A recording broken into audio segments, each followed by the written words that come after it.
the General Overseas Service of All India Radio presents readings from an autobiography or the story of my experiments with truth. The reading from the autobiography is presented by Sri Gopala Krishna Gandhi, writer, teacher, and the youngest grandson of Kasturba Gandhi and Mohandas Karamchand Gandhi. The words of the Mahatma in the voice of his grandson. I hastened from the court, not knowing whether my client won or lost her case, but was ashamed of myself and decided not to take up any more cases until I had courage enough to conduct them. But there was another case in store for me at Bombay. It was a memorial to be drafted. A poor Musalman's land was confiscated in Porbandar.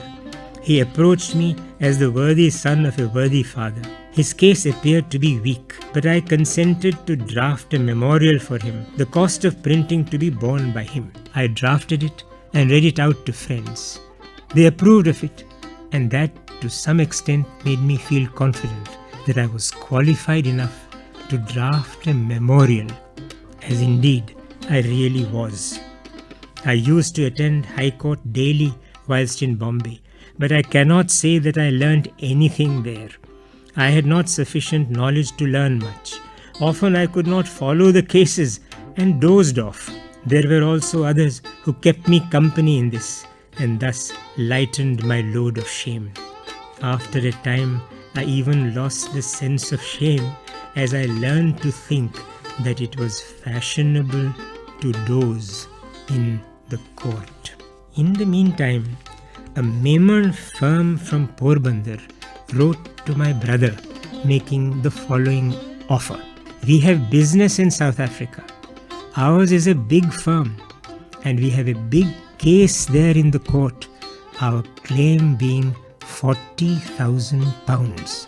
It has been going on for a long time. We have engaged the services of the best vakils and barristers. If you sent your brother there, he would be useful to us and also to himself. He would be able to instruct our counsel better than ourselves, and he would have the advantage of seeing a new part of the world and of making new acquaintances. My brother discussed the proposition with me. I could not clearly make out whether I had simply to instruct the counsel or to appear in court, but I was tempted. I closed with the offer without any haggling and got ready to go to South Africa.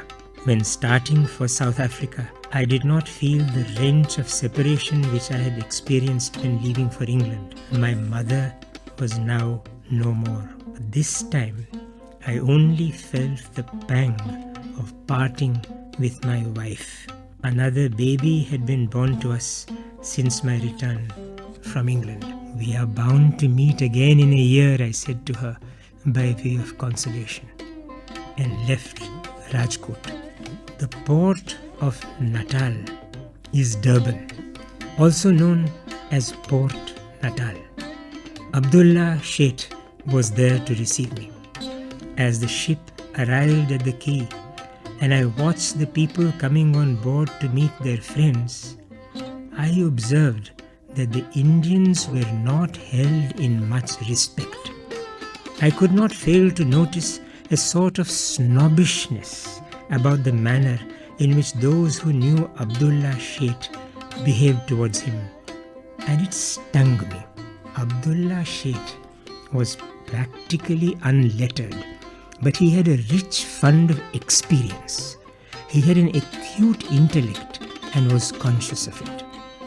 The Indians held him in very high esteem. He was proud of Islam and loved to discourse on Islamic philosophy. On the second or third day of my arrival, he took me to see the Durban court.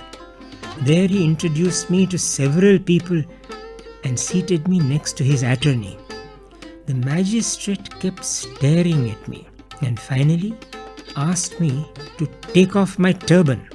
This I refused to do and left the court. So here too there was fighting in store for me. Abdullah Sheth explained to me why some Indians were required to take off their turbans.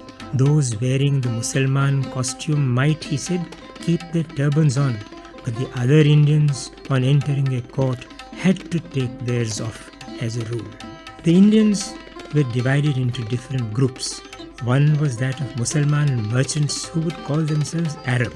Another was that of Hindus, and yet another of Parsi clerks.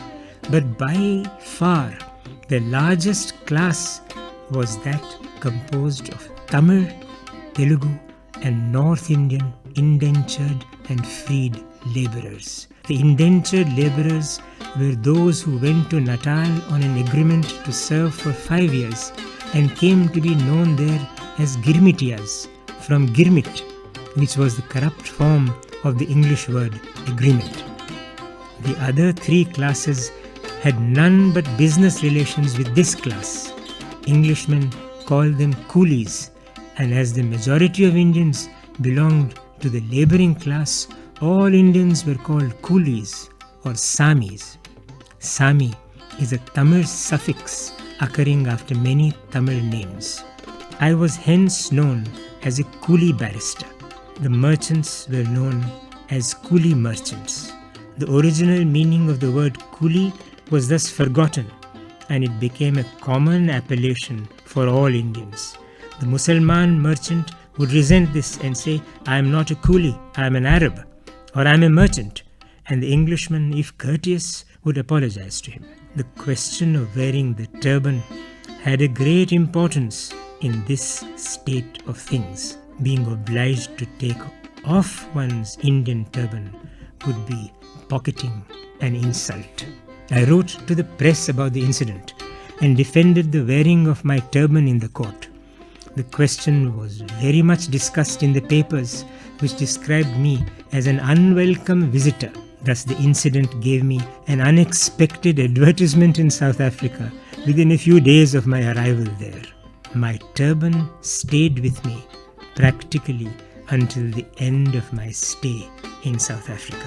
Whilst I was widening the circle of my acquaintance, the firm received a letter from their lawyer saying that preparations should be made for the case and that Abdullah Sheth should go to Pretoria himself or send a representative. I told him that I was prepared to go to Pretoria. Where will you put up? Asked the Sheth. Wherever you want me to, I said. Then I shall write to our lawyer. He will arrange for your lodgings there. I shall write to my Memon friends there. But I would not advise you to stay with them. The other party has great influence in Pretoria. Should any one of them manage to read your private correspondence, it might do us much harm. The more you avoid familiarity with them, the better. I shall stay wherever your lawyer puts me up, or I shall find out independent lodgings. But I do intend cultivating the acquaintance of the other party. I should like to be friends with them. I would try, if possible, to settle the case out of court. After all, Tayyab Sheth is a relative of yours. Sheth Tayyab Haji Khan Muhammad was a near relative of Abdullah Sheth. The mention of a probable settlement somewhat startled the Sheth, I could see. Don't be anxious about that, said I. I need not talk to Tayyab Sheth or for that matter to anyone else about the case. I would only suggest to him to come to an understanding and so save a lot of unnecessary litigation. On the 7th or 8th day after my arrival, I left Durban. A first-class seat was booked for me.